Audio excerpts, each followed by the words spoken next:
Welcome to the Dylan Experience podcast. I'm your host, Dylan Sessler, and my co-host is Kyle Zahn. Hello. We are here to help change the way the world looks at mental health, self-development, overcoming adversity, all sorts of different things. Thanks for joining us. This is episode 6. Took a little bit of a hiatus throughout March while I was doing some military stuff. So we're back to it. We're discussing communication and why the term is so important in our everyday lives. So with this one, I think me and Kyle are just going to kind of talk about some things. We've got some questions from some of the followers, so we'll get to those. But what do you think, Kyle? Yeah, that sounds like a good idea. I think we're gonna do we're gonna kind of answer this separately from each other this time. This is gonna be exciting for both of us. Yeah. With that being said, I can start with the first question here if you're ready for it. Yeah. Well, before we do that, let's define communication. I like that. So you define you're like, what do you think communication is? What's the purpose of it? Why do we have it? Why do we do it? Tell me all the things that you think about communication, and I'll jump in with mine. Sure. So I personally believe communication has everything to do with our everyday lives. Without communication, things are misunderstood, things go wrong, or magically things go right for some strange reason. But without effective communication or any communication at all, you're more or less guessing going through life, what people think, what people are trying to get you to do, or you're trying to get them to do, or trying to get on the same page. You're just guessing going through life without communication. Yeah. I mean, hard to disagree with that.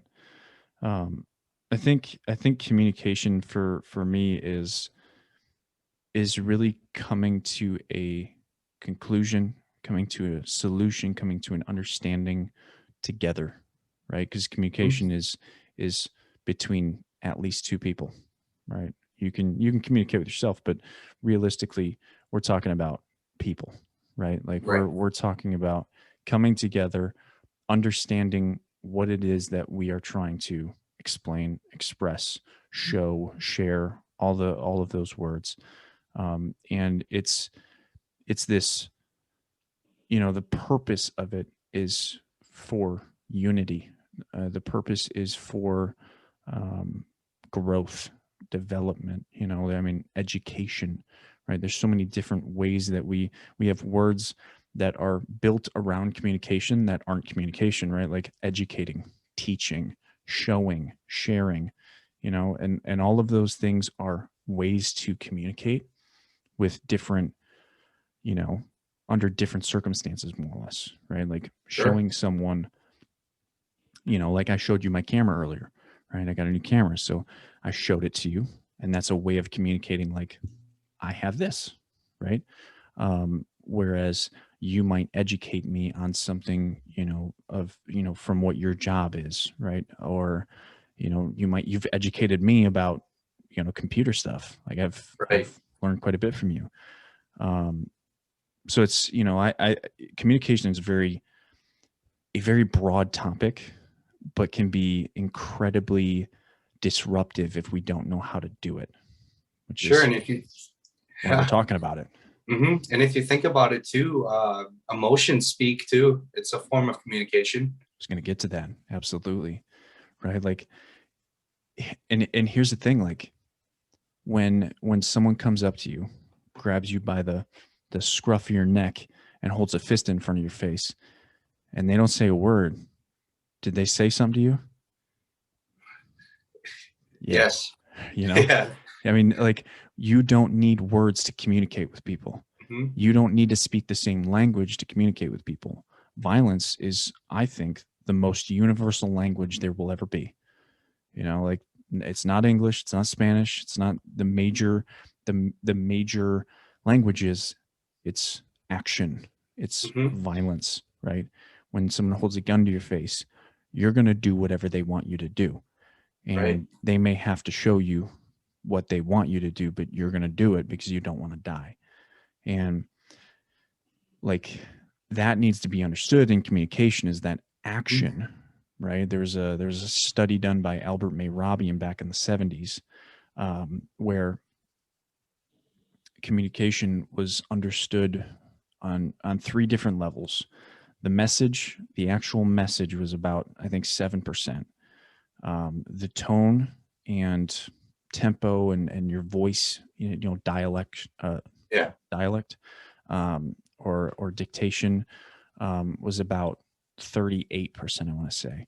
And we'll see if the numbers add up. But 55% of communication was body language, nonverbal cues, right?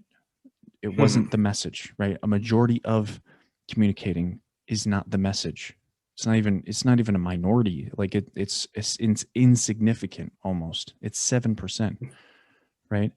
And it's, that study is really incredible when you start thinking about how we actually focus around communication, right? A lot of our communication now is via text. We lose so much from text. I mean, you got to think about that. Like if 7% of communication is actually the message, 38% is tone and tempo and all those things, our voice, and 55% is nonverbal cues. You're only getting 7% of the actual communication when you send a text. And you think about it this way too, it leaves interpretation to be the key factor in how that conversation goes. Yeah. Leaves a lot of misunderstanding. Yeah. And it impacts relationships. Hmm. Like I get that all the time. Is like people have asked me before, like, hey, what do you think this text means? I'm like, what are you doing? Why are you trying to interpret a text? Why don't you just ask? Right. Why don't, like, instead of sitting there trying to interpret what something means, why don't you just try and find out what it means? What do you mean by this? You know, like I question why people don't just blatantly come out and state the obvious sometimes, and just express themselves. It would Mhm. make, like, people don't understand how easy it would make their lives, right? Because let's say you're a female trying to ask about the intentions of a man, you know and you ask him, like, what do you want?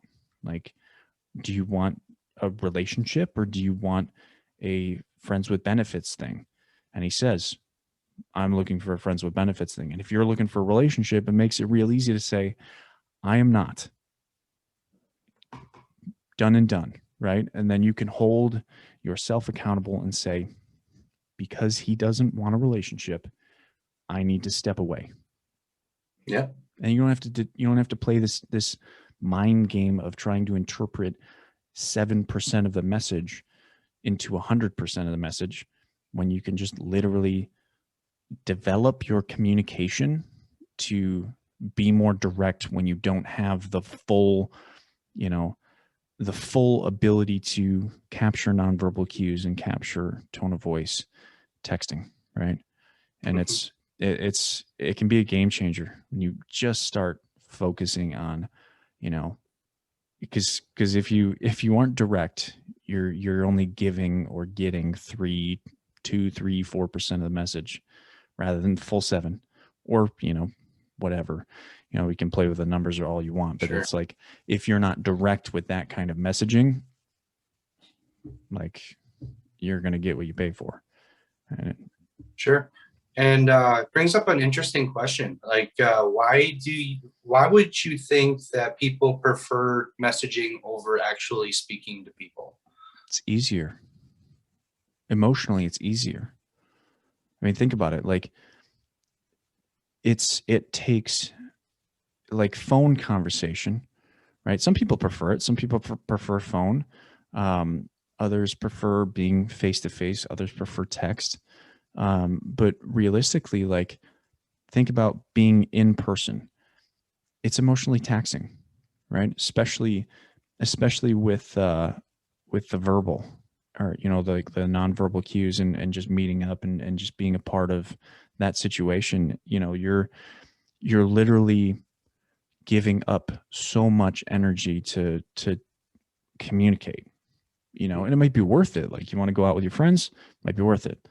But a phone call, right, can be super taxing for people, right? Because trying to manage the emotions of trying to control their dictation and tone of voice and tempo, and maybe they're already just, maybe they're depressed or they're anxious and they don't want to make this call, right? And that can be, right, that can just be Yeah. an emotional drain. And rather than do that, you can just send a text. So it becomes emotionally easier to send a simple, like, text rather than make the phone call, Right. and people really like easy. Like, we really, really like easy. I mean, that's our life. Like, we love making things easier for ourselves. That's what technology is. It makes things easy for us, you know? Yeah, that was going to bring up my next topic, but you pretty much nailed it with the end of that there, that people are literally driven towards easy. Yeah. I mean, that's life. Like, we were, I guess, built, created, developed, born, with 40,000-year-old software, um, trying to hunt animals, gather berries and roots and vegetables and all the things that are in our world, and our life was designed around functioning in that environment and communicating also in that environment. And now, I mean, you have to look at our environment now. Like, it's completely different. Like, we live in the concrete jungle. We sleep in really super comfortable beds with all these lights, right? That we never had before, that are, throws off our circadian rhythm. We now have medications that can change our lives. Um, we work. We work doing things that the human body was probably never designed to do. Like, probably wasn't designed to sit at a chair for 12 hours a day and do accounting or Mm-hmm. whatever you do. Like, and you have to think about that when we talk about communication, because that impacts how we want to communicate. When we do things that the body doesn't want to do, it impacts how we actually functionally communicate. Like, I'm tired, I don't want to talk to you, and i'm I'm exhausted because of working in a job that I don't like. I don't want to talk to people. Text becomes easier. Phone calls, are easier than going and meeting. Like, Facebook and Instagram and TikTok and all these social medias become easier than meeting people in person and getting it wrong in person and getting the embarrassment, or just whatever. It just becomes easier. Would you associate laziness with easiness? What do you think? In a way, I do, simply because, um, how would I explain that? Taking the easy way out normally means that it's less taxing on you. And the less taxing it is, the more you enjoy it. Yeah, So I guess I would say yes, they both coincide with each other. I would say in this circumstance, uh, enjoyment is subjective, Okay. right? Because there are people out there that want to do the hard thing, that enjoy doing the hard thing, Mm-hmm. and there are other people that enjoy sending a text. Like, I've got friends that if I called them right now, they'd come over, and they can live 2, 3, 5 hours away. They would be like, "I'm coming." If it's good reason, absolutely. If it was like, "Hey, you want to come over and have coffee?" Probably not. But if I was like, if I told them, like, I'm struggling, like, I'm thinking things that I don't, aren't good, they'd come. They could call, they could send a text, right? But these guys, they don't do that kind of thing. They show up, right? Yep. They come and they know the meaning of communication in person, and it may be hard, but they do it, right? And that's what makes, that's subjective. Like it's always different. Every single person is going to be a little different. Um, and is easiness laziness? It could be, right? Is easiness a good thing? I think it would depend on what, Situational. well, I would say it depends on when easiness becomes laziness, Yep. right? Like when does it become too easy? When does life as a human being become too easy that it negates our ability to function as human beings? That's what I'd say. Yep. You know? I gotcha. Wow. Yeah, I mean, that's a good one. I felt that. Yeah, I mean, communication is I mean, it's a deep rabbit hole. Like we could go down so many different topics about communication, like what, and some of these questions are good examples of that. There's leadership questions in there. There's, what is good communication? We've kind of talked about that.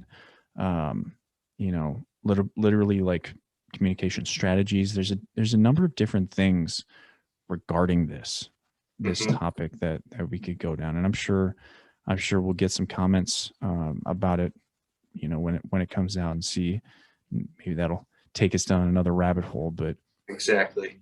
the I think the biggest thing about communication that people really need to understand is that idea that when does when does ease of communication become a problem?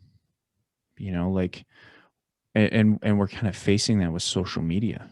I think is that we're getting to a point where literally a business can pay a certain amount of money to literally make you buy something, and not make you. Obviously have freedom of choice, but when they put it in front of you and you've been searching for it, and they know because of your data and all that stuff, and like, now it's businesses communicating with us and us communicating with businesses.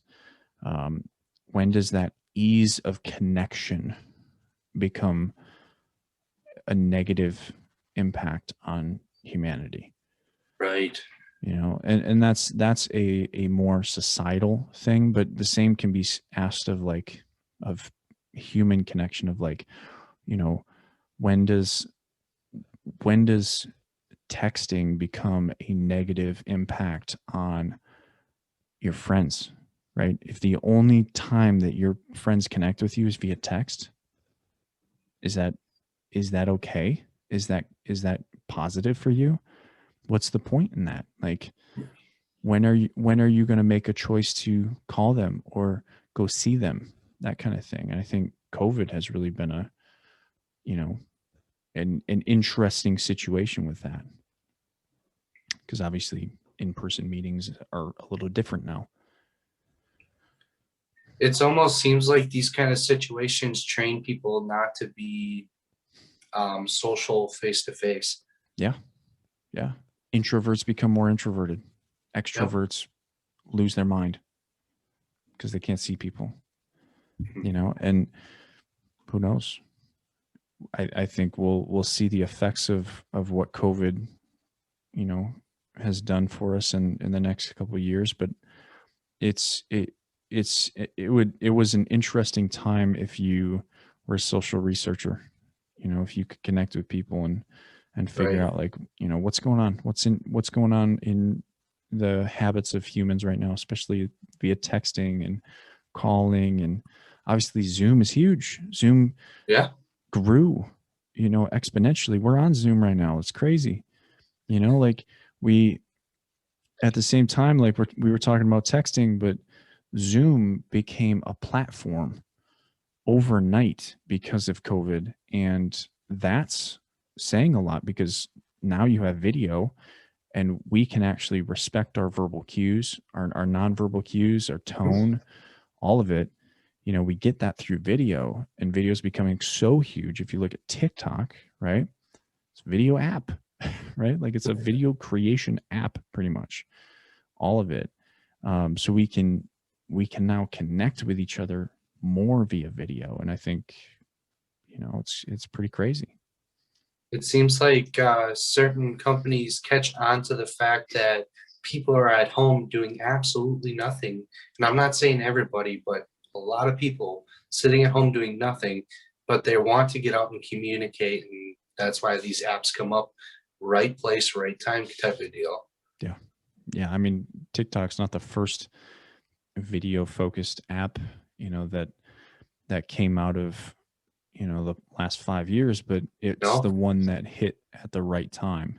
Hmm. It musically became TikTok, and I mean, history's been written in the past, year and a half just based on TikTok. Um, we'll see what's next. I'm really super curious about what's next, because if you think about like social media platforms and communicating with each other, Right. right, with our species, it's been Facebook, which was what, statuses, right? We would type out Yeah. Dylan is hanging out, right? Dylan is going to the soccer field. Dylan is working out, right? I It remember was, it was always like third person. It was all awkward and yeah. stuff, you know? And it was always like a thing where it kind of enticed you to say something. What are you thinking about today? Yeah. Right. Yeah. Yeah. So, and then Facebook kind of turned into Instagram, and Instagram was photography, right? It was pictures. Hmm. And it became, went from pictures into like motivational memes and stuff like that. And then memes kind of became a thing on Facebook and Instagram. And then what happened? They turned memes into vines, right? And vines became, obviously YouTube was in there too, but it was a more long form kind Yeah. of, expressive, and gave you all sorts of different things to, look at. But then Vine became TikTok, or it became Musically, and then Musically became Musically too. TikTok. And like, it's interesting to see the progression of statuses on Facebook, pictures on Instagram, memes and vines, and into TikTok. What's next? That's so interesting to me, is like, how are we going to communicate with each other next? Because what is it going to be? Long form video? Is it going to be, 3-minute videos? Is it going to be, video, like, TikTok does pictures with videos and videos with pictures. Like, what are we going to do next? I mean, Right. it's going to be so interesting to see the next 10 years of social media connection and communication. Um, and I wouldn't be surprised if Zoom becomes its own kind of platform itself for social media, of like, you know, you can imagine the possibilities. I mean, it's the new Skype, but it also has potential to be its own kind of LinkedIn, right? 'Cause you Yeah. can't leave LinkedIn Yeah. out of You there. could see That's that too. And there's companies out there that are trying to mimic or do what TikTok can't do. right. Um, I am on another social platform called Clapper. I don't know if you've heard about it yet or not. I've heard about it. I don't know anything about it though. Yeah, no, it's it. I've tried it out. It's pretty interesting. You can do dual lives and stuff in the United States on there, which is great. But there's ways that the video editing in the app is not quite as good as TikTok, Yeah. which kind of hinders it. Right. It's kind of how I feel about Reels, Instagram Reels. Like, Okay. the video editing is so much easier on TikTok, but every Yep. once in a while when I do post a reel, um, it's just a pain. Like, Mhm. the UI is all messed up, and it doesn't always work that well. Not Sometimes user friendly. my words are all wonky and stuff. It's like, like, you're not competing with TikTok with that kind of, with that kind of platform, Instagram. No, No, communication it's an interesting beast, and it's gonna be interesting to see where it goes, especially with TikTok. right? So, Well, with that, let's get into some of these questions and Sure thing. Let's see what we got here. kind of go all over the place with this one. No worries. Um, let's start with this one. Communicating with someone when you know it'll hurt them. How would you interpret that? Communicating with someone when you know it's going to hurt. Um, Always a hard thing, right? And I actually heard this on his TikTok the other day, but um, honesty without kindness is brutality, right? So if you're going to tell someone the truth, you have to be tactful and you have to be kind about it. Like understanding that, like, how would you feel if someone told you the same thing? Like it would hurt. So you've got to, like if you're going to tell someone and it's going to hurt them, you've got to find the best way to share it with them in the most kind way, right? And Mm-hmm. often that takes a little bit of empathy, and it takes a little bit of compassion to understand, like, this is going to hurt, this is going to suck, and you might want to, like, for me, this is what I do, like, this is my job, Yeah. right? My Yeah. job is literally to be honest with my client. And I've learned, like, you've got to be kind with people. And honestly, sometimes, like, there's sometimes where, if I'm honest, I don't lie to people, but sometimes I withhold the truth for the next time, because they're not emotionally in the right place to manage the truth, you know? And Right. as a mental health coach, as a life coach, as a person, as a friend, you've got to make those decisions sometime and say, I don't think you're ready for it, unless they say they are. But sometimes Right. it's, we don't have to go there. Like, it for me, like, during my sessions, it's, do we have to go there, right? If it's not pertinent to, like, kind of our discussion, sometimes I'm like, we don't need to go into that right now, Right. right? I don't need to be honest about that right now. And part of that, that takes that Takes takes some years.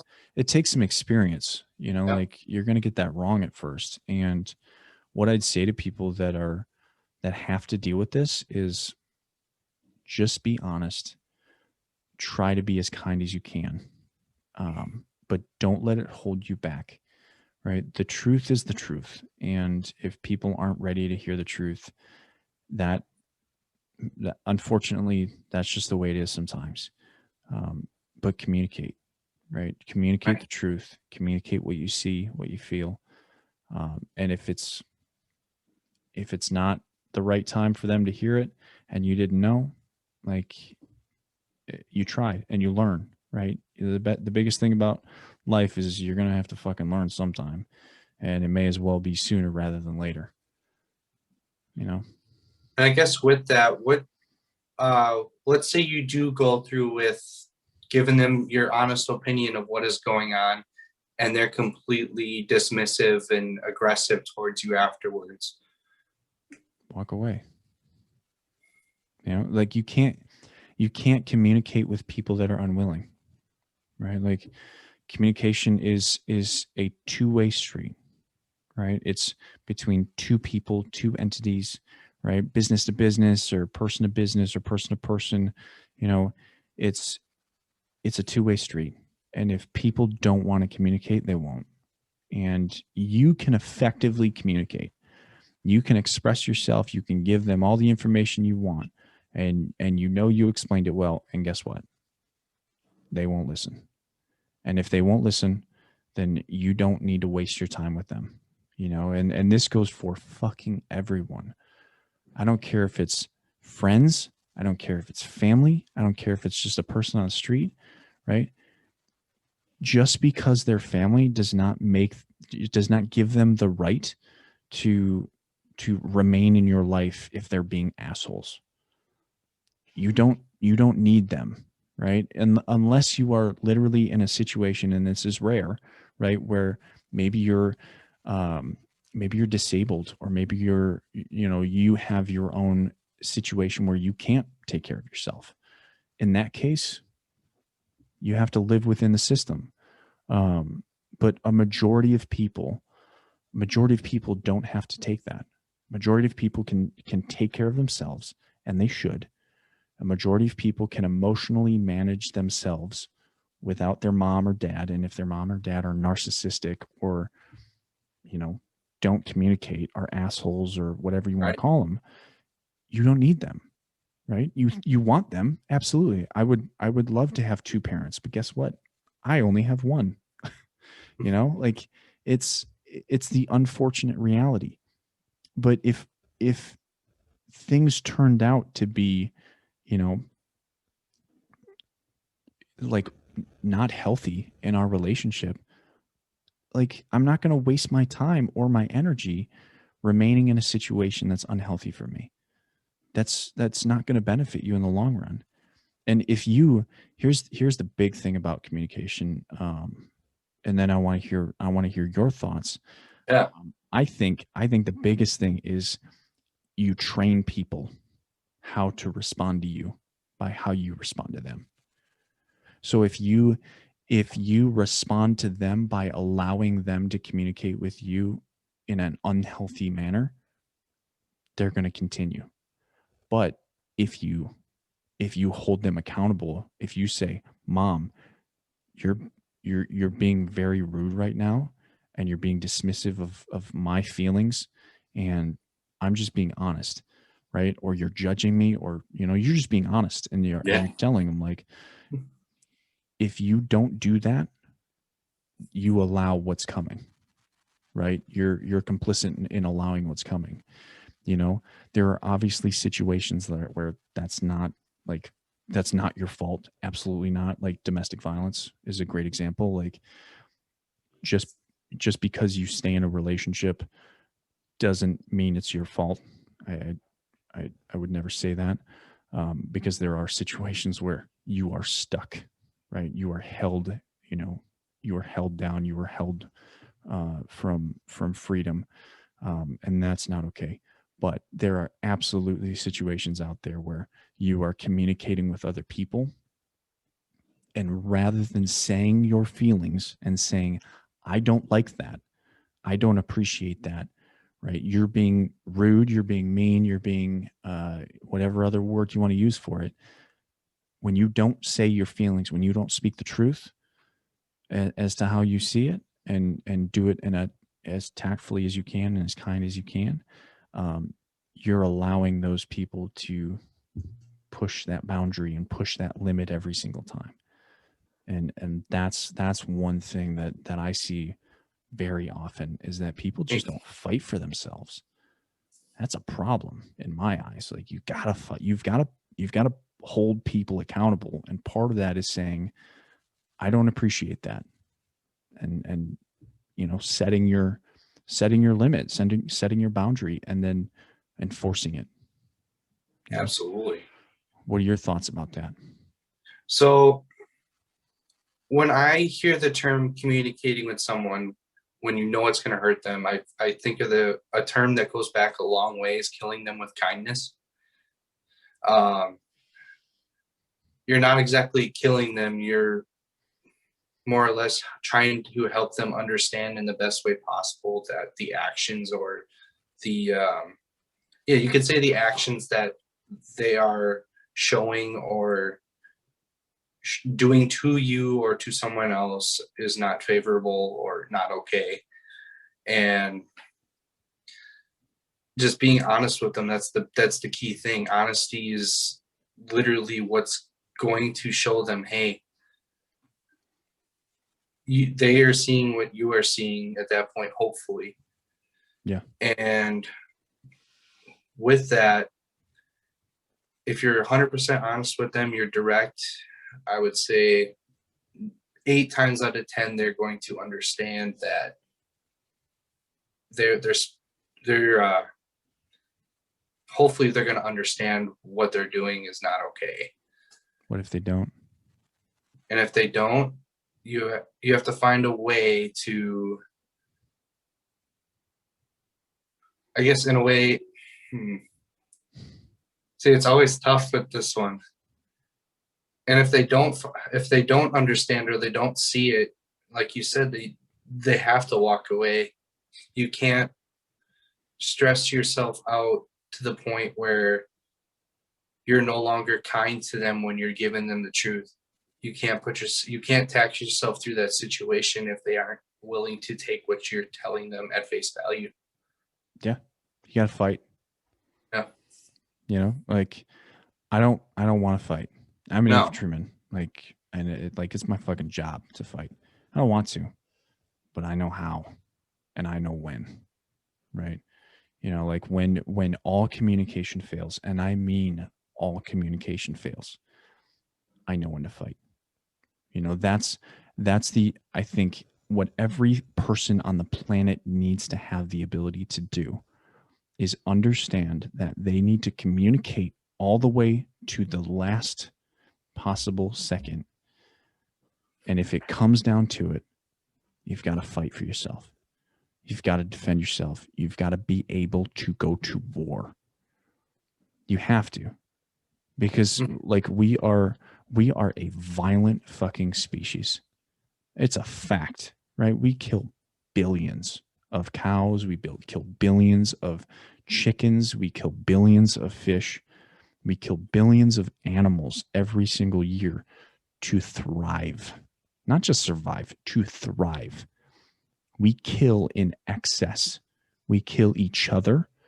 We kill all the animals to feed us, and that's not enough. So we kill each other, right? We murder, we rape, right? We do terrible things to each other.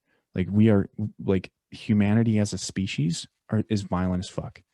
And I don't think people like really understand that. That's a fact. Like it's a real thing. And when you don't respect that, you get too much, right? I have it on my shirt. Too much empathy. Empathy can be a bad thing. Everything can be a bad thing, right? Mhm. In excess, everything can be a bad thing. Too much empathy can lead to allowing people that are violent to take advantage of us, right? And the majority of my followers, right, are probably empathic, right? They have the ability to understand other people's feelings without really even talking to them, but certainly when talking to them. Mhm. Like they just have that ability, right? Because a lot of my followers have been hurt, right? I've been hurt. It's why I have part of the ability that I do. You know, in some ways I think it was somewhat natural because I think every person, honestly, like this is kind of how I feel. Every person has empathic abilities. Majority, right? There's obviously exceptions. Sociopaths, maybe not. Um, Maybe they're observant or super observant. They can understand them. But I think a majority of the population has the ability to feel what other people are feeling, and just by looking, you know, Right. if they were taught, right? Not everybody like follows down that rabbit hole of understanding that, but people in general are very emotional and feeling focused creatures. Like so communication is highly focused around feelings, emotions. We communicate with those emotions. That's why communication is 55% nonverbal and body language, you know, and 38% is tone, right? Like we capture an understanding of what people are trying to say based on their tone, based on their body. And that body is expressive because of emotions. And we observe using emotions, right? Like we take in energy, we see it, we feel it, right? The heart is 5,000 times more electromagnetic energy than every other body or every other organ in the human body. 5,000 times more, right? I don't care if it's a minuscule number. 5,000 times more than anything is a fucking lot, right? So you've got an energy manufacturer in your chest that has measurable effects on other human beings. Think about that. We communicate without even doing anything. We communicate by sitting next to each other, right? Like when I'm sitting next to someone, people feel comfortable because I'm just a presence, right? When a serial killer walks into the room and sits down next to people, it makes them uncomfortable. They don't even need to know it's a serial killer. There's just this, there's just a vibe sometimes, like you can read books, you can watch shows. Like we communicate electromagnetically, we communicate with body language, we communicate with voice, we communicate with our eyes sometimes. We communicate in so many different ways, and just one of them is with words. you know Right. and like the important thing is that we understand how we communicate, as in ourselves. Like I communicate specifically, like just emotionally. I know what, like I can read people very well. I can watch people. I can understand people. I don't need people to say a lot of words for me to understand what they're saying. I just don't. That's me. But not everybody's like that. So you need to understand what is your style of communication. How do you understand people the best? Like what kinds of things help you, and then you take that into your next relationship that you are trying to make work, right? Like you and me, like we need to be able to talk and communicate and determine what is the what we're talking about today. Right. And you know and in every interaction, like you know when to talk and I know when to talk, and I don't interrupt you because I want to respect your ability to speak, and same and vice versa. And there's power relationships, there's empathy, there's compassion, there's all sorts of different things that determine where we communicate and when and how. And the biggest thing for people is to respect all of it, but understand what they're best at, you know? Yeah. And that brings up a good question. And when is too much communication a bad thing? Well, I mean, a good example is dating, right? Like oftentimes if you walk into a relationship and you try and determine everything up front, right? Like do on the first date, Mhm. have you ever had a woman ask you, do you want to have kids and do you want to get married? Mm, not that I can recall on a first date, maybe like a second or third, but Right. it still seems quite soon to me. Because on a first date, that's probably over communicating, right? Would you think? It would, That's fair to say, yeah. for a lot of guys, that would be like, holy shit, why are you asking me these questions right now? I don't even know you, right? Like that might be too much communication too soon, because communication is a dance, right? It's Mhm. giving and taking. It's not giving and expecting all of it to be taken, right? Mhm. It's you know a lot of people will, and I'm not opposed to this, but in my DMs, people will tell me their entire life story, right? In paragraphs that are longer than the screen. And I have no problem with that. But what if they said that to the wrong person? It Over, would come off as like, why are you telling me all this? right. It would almost invalidate what they're feeling Yeah. because they said it to the wrong person. Right. So to the wrong person, over communicating is doing something like that. To Mhm. me, it's not, right? It's No. not over communicating to me, because it gives me context, because obviously I'm here for a purpose. But telling me that versus telling, Joe from down the block, who is a construction worker or something like that, Joe would probably be like, the fuck is wrong with you? Why do I care? Right. So over communication to the wrong person, telling people too much, offering people too much, It just, whenever you push too much information to a person, they can only care about so much, Right. right? And certain people will care less. Some people will care more. I obviously care more. Some people will care less, Yeah. you know? And I pride myself on caring a lot. Mhm. And when people ask certain questions like that, it's almost situational. You got to kind of feel out the conversation, because you could ask it like day one, but it could be at the wrong time or it could be at the right time. And I feel like it's situational and Yeah. it's more of a feeling type of thing. Communication is very, very much built on timing, right? That's why relationships don't work out sometimes. It's like sometimes, like, the time is just not right.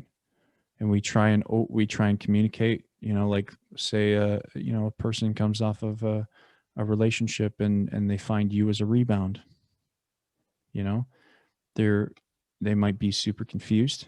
They still might be struggling with that person's communication style, and now they find you and they're like, I like you, but I'm also like struggling with my identity. I don't know how to communicate with you, and they walk away, right? Right. Timing, right? But if you found that person 6 years later, might be a perfect match because they matured, they grew from that experience, and they had time. It's communication is so interesting because it can be time sensitive. It can be, what you say. It can be how you say it. It can be when you said it. It's all of those things come into play, and you are playing a very deep game when you are trying to communicate with someone and you don't even realize it. Like sending a text can change a person's life. You know, Absolutely. it's And they could misunderstand it one way or the other. yeah, And that one message could be like make it or break it for them. yeah, and it can save their life, or it can be the reason that they take their life. I've been a part of saving a lot of people's lives. Whether it was actually me or if it was them doing the work. Like, I've been told a lot that I'm the reason that they're alive, and you know I'm just communicating, Mhm. right? I'm just saying words, and I'm giving a message, and I'm living out my purpose. you know they are the ones that are choosing not to die. They are the ones choosing life. And and that communication is so interesting. Whereas I've seen the opposite. I've seen text messages that were the reason people died. And it's a very harsh reality, but communication is just so fundamental. And the interesting thing to me, and we've got all these questions, but here's the interesting thing to me. We don't learn, we don't have an actual communications class until college. Hmm. Maybe in high school, if your high school puts it in the curriculum of speech or something like that. Right. But we don't have a communications class. And psychology and even sociology aren't aren't a focus around, like, developing children and their ability to communicate. It's all adult focused, and they might study kids, but they don't teach kids. And I think that's a problem. Honestly, I think that's a massive waste of incredible knowledge. You know? It's upsetting because I went through school and I took both like psychology, AP psychology, and then um, sociology didn't come until I later in high school. Um, I never but had it. none of it really fully prepared you for how to develop your communication and handle certain stresses in life. I never had the option for sociology or psychology. Okay. Neither of them were offered at my school. Anatomy was about the closest thing to understanding the human body. That's it. No communications class. I mean, there's no. I don't think there's any official speech class. I can't remember that far back, but I mean, I was what, like 3 or 4 years behind you, or before you, right? I was 2008 graduated, 13 for me. so five, Yeah. close. Um, I think a lot has changed through. I think a lot has changed through through that time period of like Mhm. 2008 until 2015 or so. Yeah. But certainly communication, like there just needs to be a fundamental focus because people lack communication skills. Obviously, some of these questions are are these are questions that should be answered for children, right? Hmm. Like children should have these answers. What is good communication? Children should know that stuff.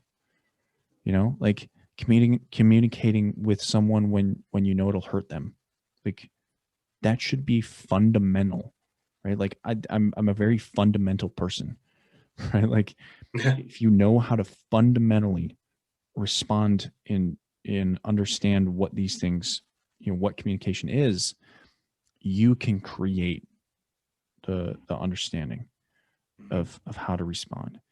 But if you're never given this, which I'm part of this, right? I was never given communication lessons. I was never given an understanding No. of how to communicate. I had to learn.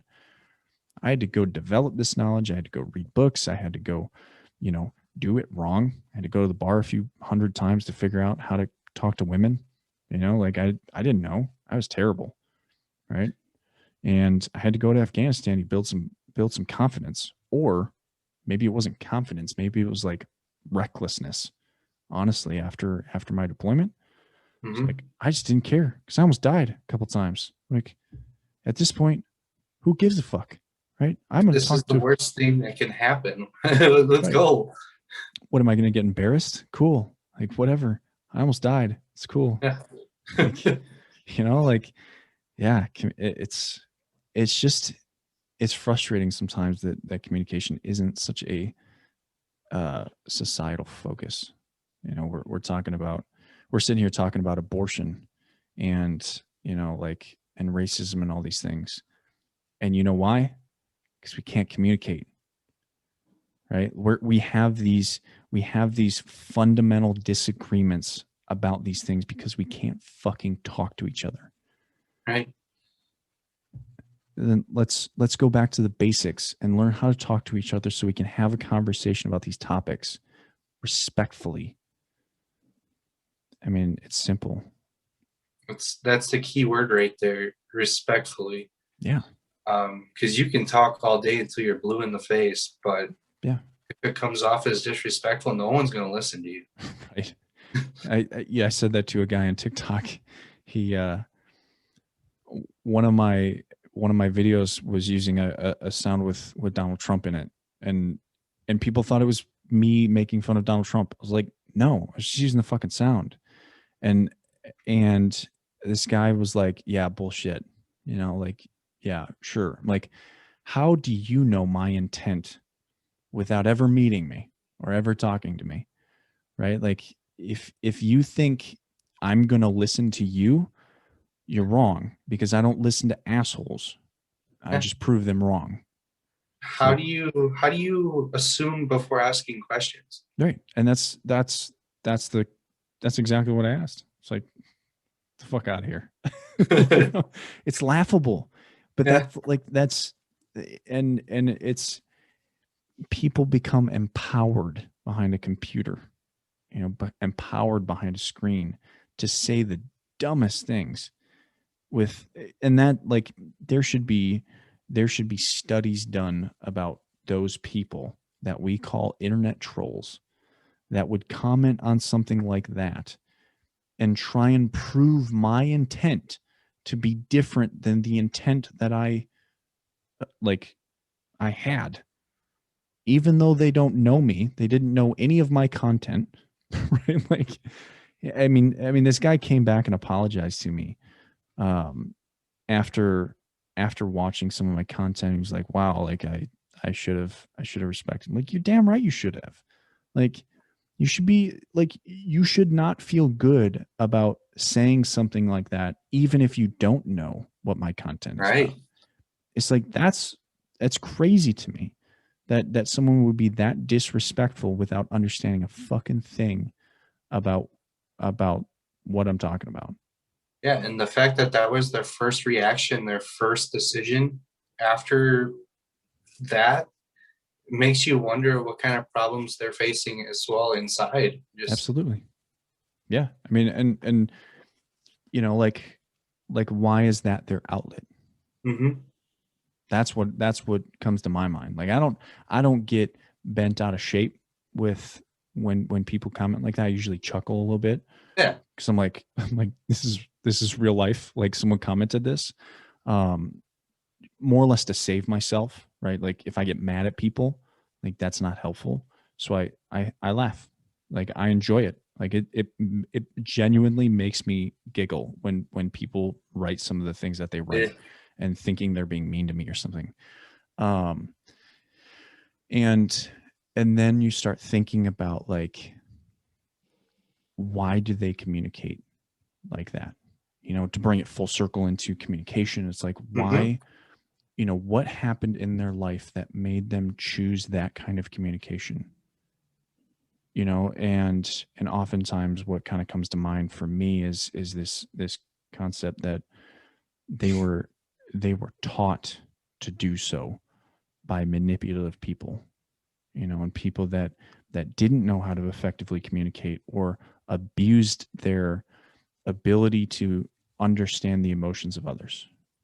And Yeah, far too often it's men.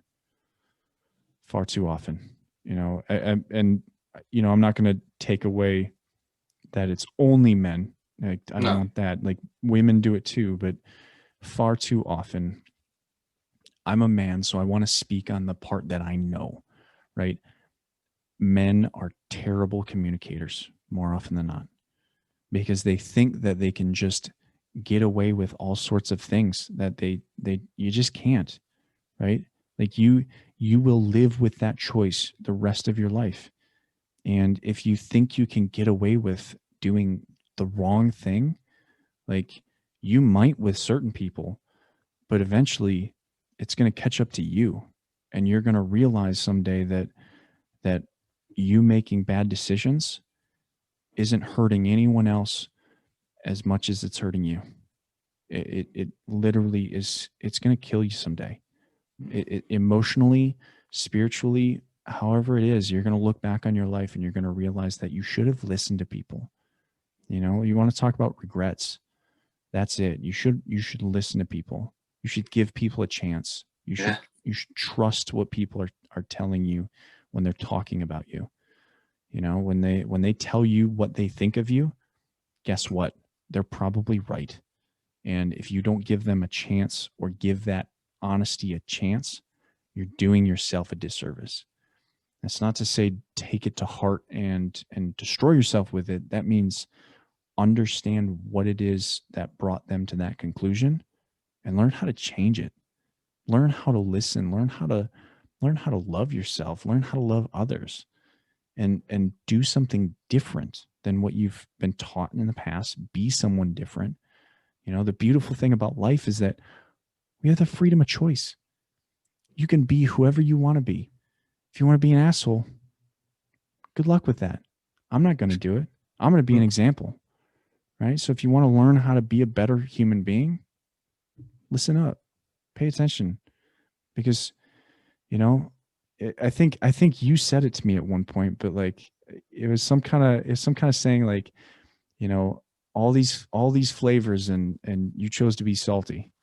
Was that you or was that someone else? Like, it's a fucking choice to communicate in the manner that you're communicating. And if you want to be that way, you can be that way, but it's not gonna end well. right. And a lot about how you communicate is a lot that has to do with how you were brought up, and it brings us back full circle to that Yeah. your environment with everything that you've went through over time. This is why you do what you do. Right. Yeah. Environment is huge. It's so big. It's Yeah. like it's just so massive in life, you know? I mean, that's one of the things that I go into with my sessions. It's like we dig into your environment. Who taught you how to be you? And who trained you to communicate the way you do? You know, more often than not, people are trained to shut up. You know, like parents tell kids, stop talking, right? Yep. Or man up. Yeah, man up, get over it.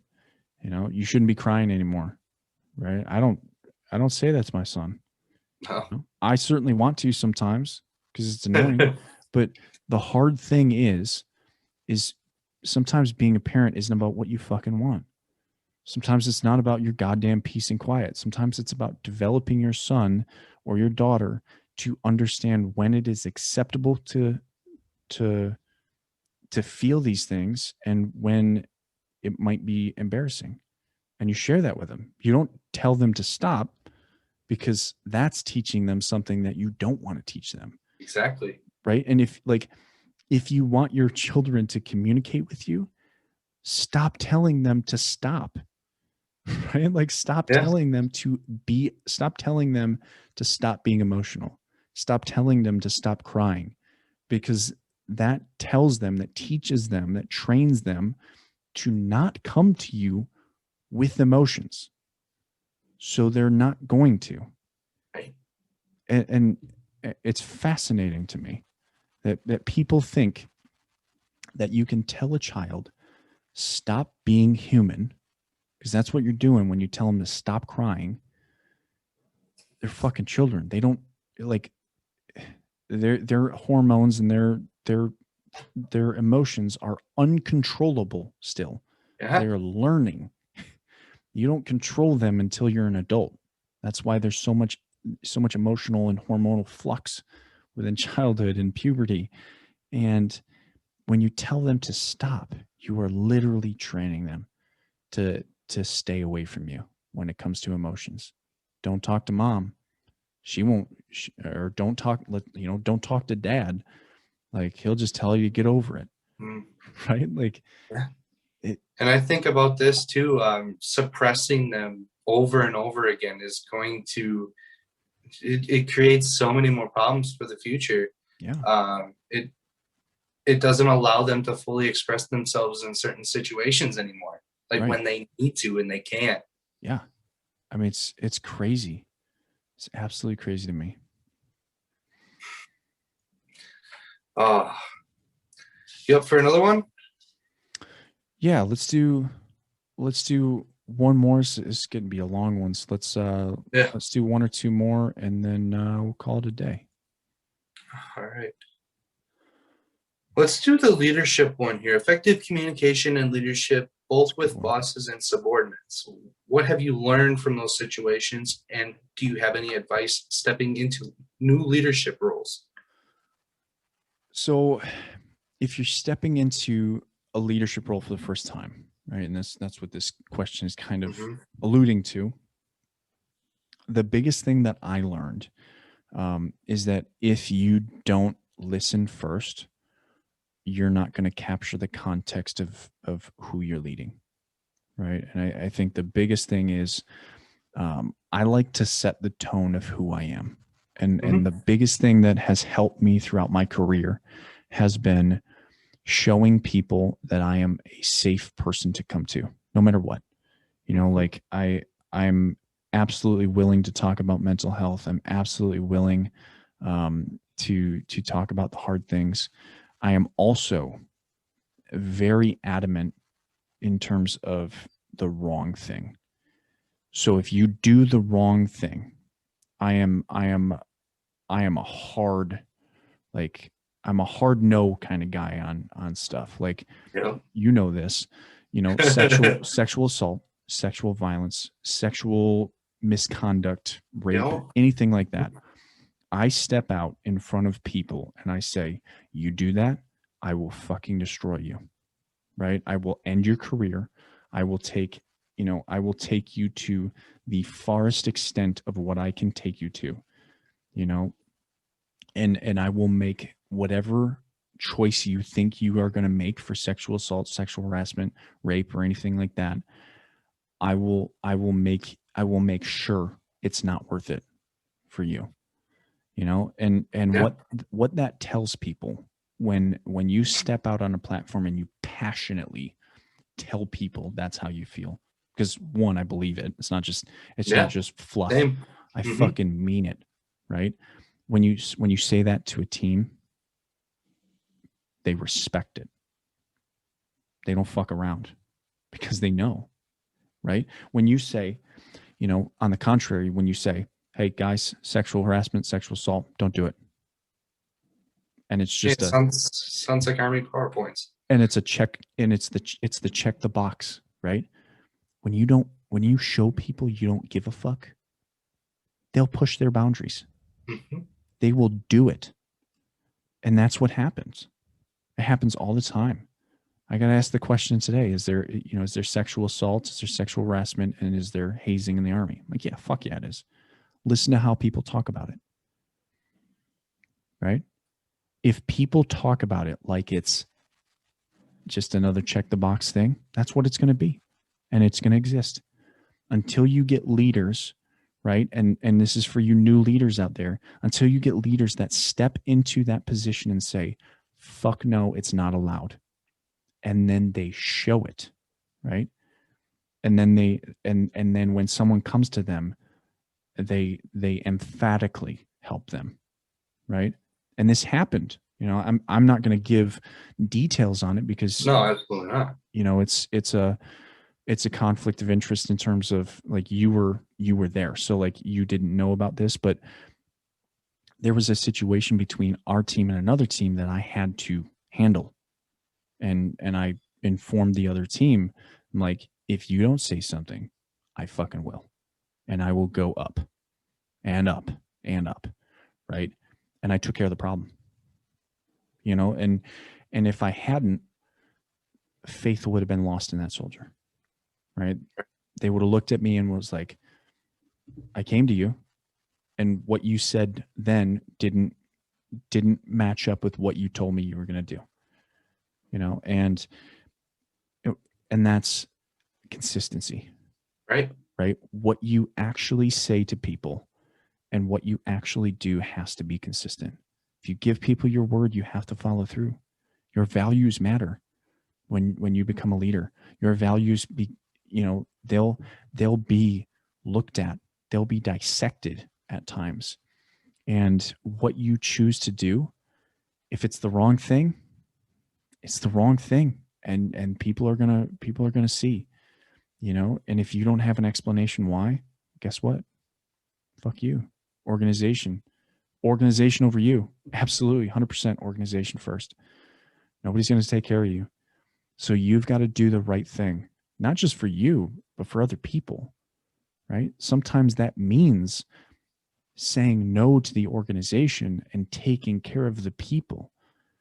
Because for me, the organization will exist in 50 years and 100 years because that's the organization, right? There's businesses out there that will do the same. They'll continue to exist. But if you don't support a person, they can choose suicide, and it can be that fast. And if you aren't willing to sacrifice the little bit of gaining that you'll do in that workplace as a leader for that person, then you shouldn't fucking be a leader. This is what I have. This is one of the issues I have with the military, is that the military will put leaders into leadership positions that are not willing to do what it takes to be a leader.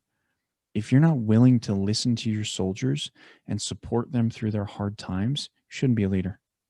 No. I emphatically believe that. Right? Like if you're not willing to sit down and counsel your soldier and support your soldier and walk your soldier all the way out of the military respectfully, you shouldn't be a leader. If you are willing to look at a soldier that fails a PT test or fails anything and look at them and say, you're a piece of shit. You shouldn't be a leader. Like it doesn't make sense to me that a person would look at another person, a person of leadership that is, and we're talking leadership in terms of NCOs and officers, Yep. that look at other people and say, you are not someone of value.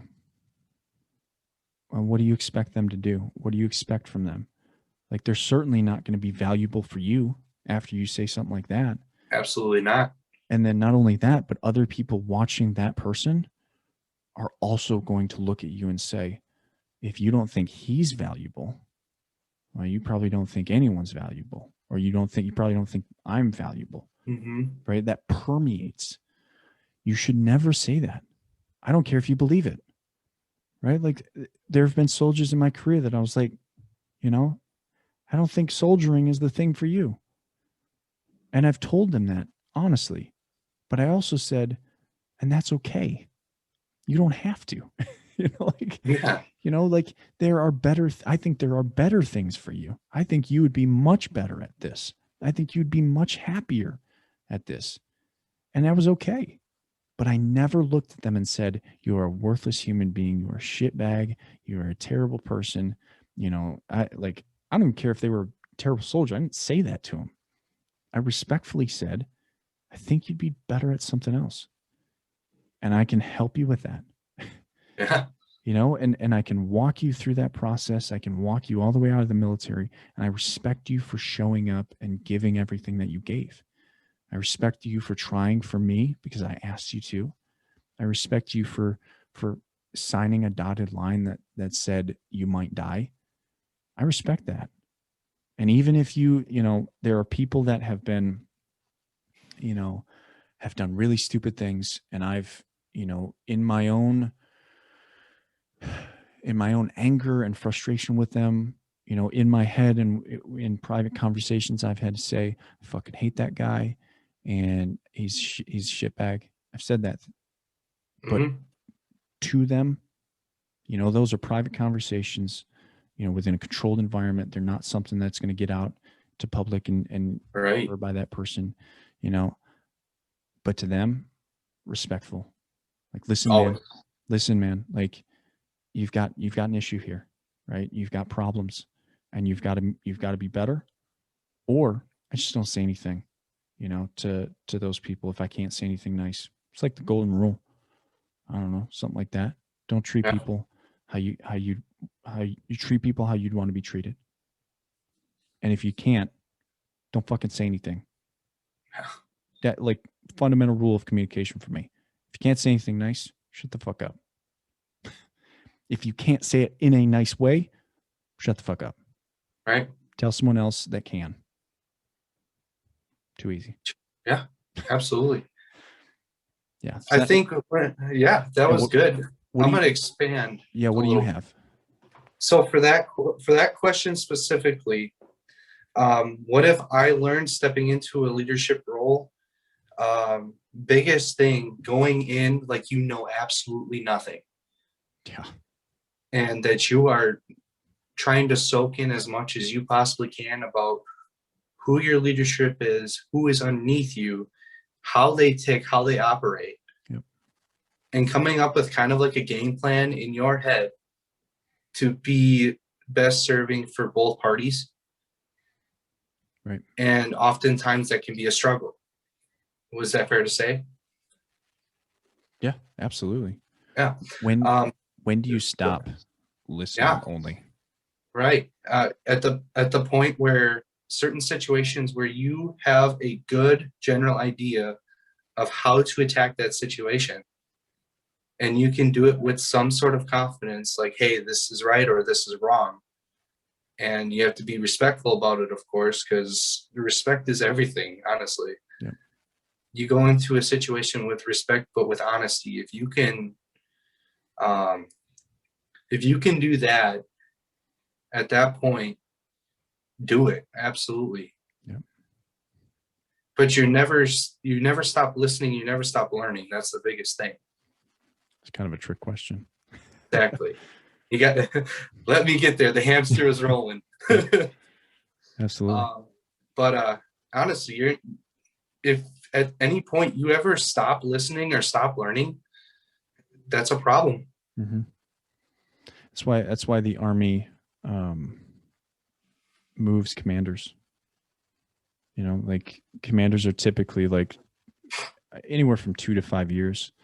You know, they're constantly shifting and moving and, you know, promoted obviously. But I mean, like if you're like the adjutant general of Wisconsin, he's only got 5 years. You know, you can request a second term, but you know, like you only have 5 years in your position, changing the organization, and then a new one comes in. President too. I mean, think about it. Yep. You know, and what that allows is, um, you know, there's pros and cons to it, obviously, but one of the pros is stagnation. You know, you don't have stagnation when you're moving around, you're moving people around, and Right. your good leaders are moving to other places. Your bad leaders obviously move into positions as well, but your good leaders are also moving around and fixing the bad leaders' issues, right? Right. Because you can't always have great leaders and perfect everything. So No. you've got to have some movement around and moving things. Um, but yeah, I mean, if you want to step into a leadership role for the first time, like learn, listen and learn first, and act like you don't know what the fuck's going on. Right. You know, even if you do, you know, just act like you don't know. Pay attention, figure out what's going on, see how people operate, learn how they operate, and then speak when you know. Right? Don't speak when you don't know. You know, I look at it like you have to treat everyone different, but you have to be yourself 100%. You have to be consistently you, but you have to communicate with everyone in the different manners in which they communicate. Absolutely. If that makes sense. Like you Yep. always have to remain you, be consistent, and talk to each person individually. That's what's worked for me. I like that. Really do. Yeah. Oh, see, one more. Yeah, we'll do one more, and then this is going to be a long podcast, Mm-hmm. I think. So it's fine. Yeah. Yeah. I feel that. Ooh, this one's a good one. Why do people hear us but no one listens? That was one of the questions. Yeah. Why do people hear us but no one listens? Because listening doesn't guarantee comprehension. Mm. Like just because you're speaking doesn't mean the person's understanding. Again, it's kind of a how do they learn kind of thing. Mm-hmm. It might not be speaking, right? Some people might need it written down for them. Some people might need it in video format so they can rewatch it and rewatch it and rewatch it. Some people might need a fucking Venn diagram with a 14-point PowerPoint, you know, and a data sheet to Mm-hmm. get them, oh, I get it, right? Like, you know, people communicate in different ways. And if you're trying to, what's a good analogy for this? You know, if you're trying to, I don't know. Yeah, I think I got what you're saying. Yeah. So learning comes down to two things, right? Listening and understanding. Those two, if they're separated, they don't work. You Right. don't learn anything. Yep. You can listen all you want until your ears are bleeding, but if you're not comprehending anything that's coming in, you're not learning anything. Yeah. You can understand all you want, but if you're not listening to what's coming in, it's kind of like a brick wall. You're not processing any of that information. Yeah. So with both of those put together, that is effective communication. You're listening and learning from what is coming into, and you're able to process it. Yeah. There's a key in there. Willingness. Yep. Like, I mean, we like to pick on the Army a lot, and I'm going to do it again. I mean, think about think about suicide prevention in the Army, Mm. right? Are people willing to listen? No. Sadly, no. No, because one, the instructor's usually told, an hour beforehand, hey, you're teaching this class, on suicide prevention, here's your slide deck. And it's someone that's probably not that passionate about it.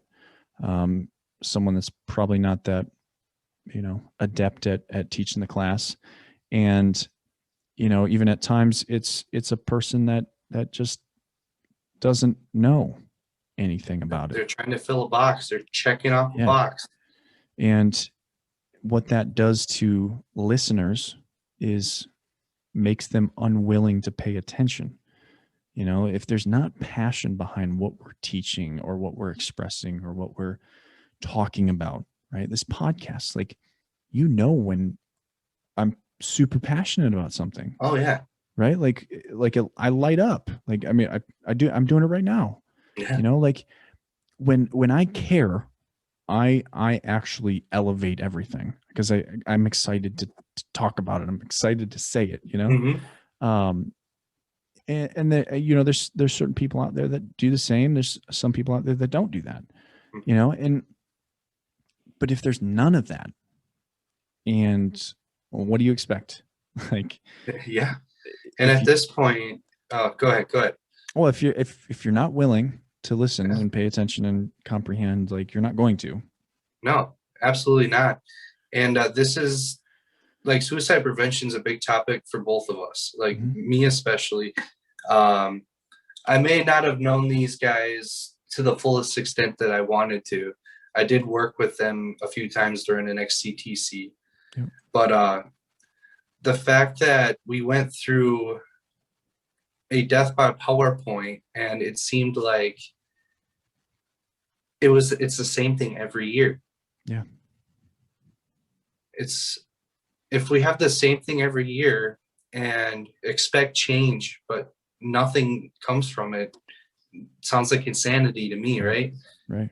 Yeah, I knew where you were going. It's simple. So yeah, I mean, that's it. Things need to change, and that starts with communication. Absolutely. It starts with the communicator, and it starts with the person being communicated to. And creating a two-way road that leads to somewhere together. I think that's the resolution. The biggest thing for me is just your goal with communication should always be coming to a conclusion together. Mm-hmm. And coming to a resolution, solution, whatever you want to call it, but do it together. Even if it's, I agree to disagree together, and I respect you. I appreciate your opinion. I just don't agree with it, and that's okay. I don't have to. Even that is better than just sitting there arguing and then treating each other like you hate each other. Right. Which is the American political system, but we're not going to get into politics. No. So there's that. But if and we'll close out this episode. If you lasted this long, I appreciate it.